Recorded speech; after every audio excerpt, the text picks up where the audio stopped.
Hey everybody, this is Jesse Knox of Bee Suburban Podcast. This is a reply to my reality of managing native prairie seedings.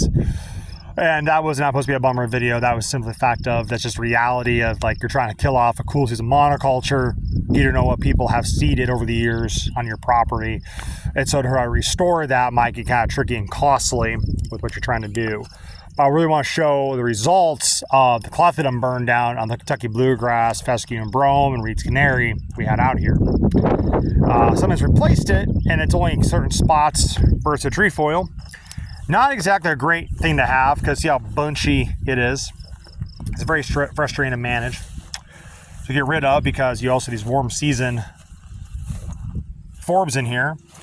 Now, a chemical you could use is a chemical called Milestone, which is 7 ounces an acre, but it does have some residual. I was told up to 3 years, but I don't see that on the label, so don't quote me on that. And they really don't recommend, according to the label, not to spray the same acre with more of the rate you put down within a year's time. So I'm just going to try to avoid it for a couple of years.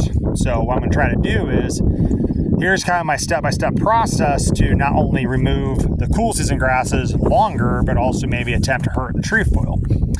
What we're going to do here, we're going to do a burn down with Roundup and Plateau in October after all my forbs and grasses have gone dormant, pretty much below the 50 degrees soil temperature.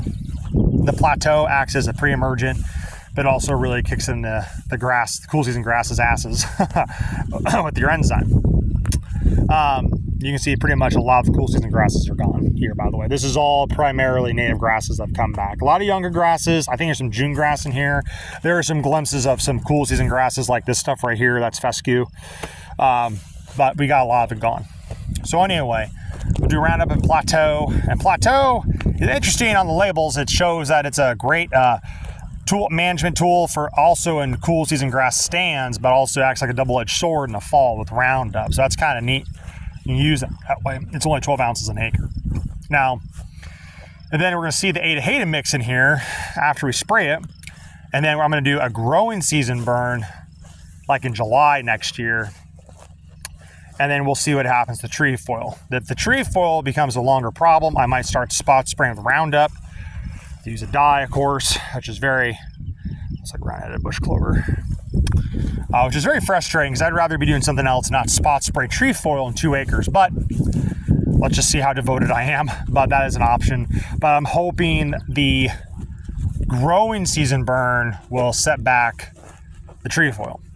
Now here is where the cool season grasses were on this whole slope.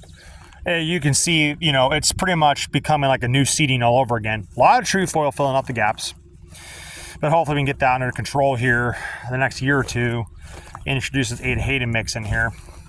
There's all kinds of baby trefoil coming up. So, Milestone might be the option. I really don't want to use it. I'd rather wait another year before I do use it. But we might have to. But also I'm not exactly wanting to spray it after drilling the Ada mix. So, because I'm going to lose quite a few forbs, but there's also a lot of forbs a Milestone will not kill. So there's those factors. But there's a lot more goldenrod. I got some sedges. I believe that might be false bone set. Don't quote me on that. Got some daisy fleabane coming in here. Not a native, but it's still kind of beneficial. Some ragweed. This one's going to take a while to recover because it's lost so much growth thanks to the cool season grasses. But it's pretty. You can see the difference in here, though. I mean, this is all spray, but you can see like this the difference plant communities in here. It's pretty nuts. There's some Kentucky bluegrass we missed, and some of this might be bluegrass coming back, but I don't think so. I think some of that's called. I want to see wheatgrass, but I very well could be wrong. And it could have been areas I said this could be bluegrass I missed. It's very possible, but I'm not exactly sure. So. But no, so there's hope. It's just going to take some time and effort to make it all work. And I think the Roundup and Plateau will be a better management tool down the road. But this is on the way of being better habitat. It's better than it was before. It's this, I don't know, it's like May 20th right now, I think. May 21st. So, you're going to get a lot more growth. We'll get some more forb cover.